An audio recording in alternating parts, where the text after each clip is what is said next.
Police station മുതൽ കോടതി മുറികൾ വരെ ഉദ്യോഗസ്ഥന്മാരെ സ്വാധീനിക്കാൻ കഴിയുന്ന വലിയ സംഘങ്ങളാണ് ഇതിന് പിന്നിലുള്ളത്.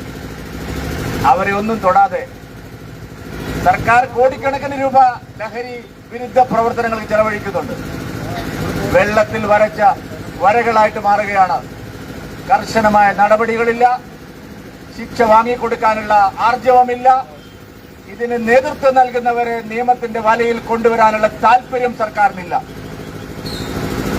ഇന്ന് ബംഗളൂരു നഗരം പോലെ, മുംബൈ നഗരം പോലെ, കൊച്ചി നഗരവും കോഴിക്കോട്ടും തിരുവനന്തപുരവും എല്ലാം ലഹരി മാഫിയയുടെ പിടിയിലായി കഴിഞ്ഞിരിക്കുന്നു എന്നുള്ളതാണ് സത്യം. നമ്മൾ പണ്ടൊക്കെ സിനിമകളിൽ മാത്രം കാണുന്ന തരത്തിലുള്ള ഞെട്ടിപ്പിക്കുന്ന സംഭവങ്ങളാണ് റിപ്പോർട്ട് ചെയ്യുന്നത്. ബംഗളൂരുവിലും മുംബൈയിലും എല്ലാം കർശനമായ നടപടികൾ ഉണ്ടാവുമ്പോൾ കൊച്ചിയിലും തിരുവനന്തപുരത്തും കോഴിക്കോട്ടും ഉൾപ്പെടെ ഒരു സ്ഥലത്തും ഒരു നടപടിയുമില്ല.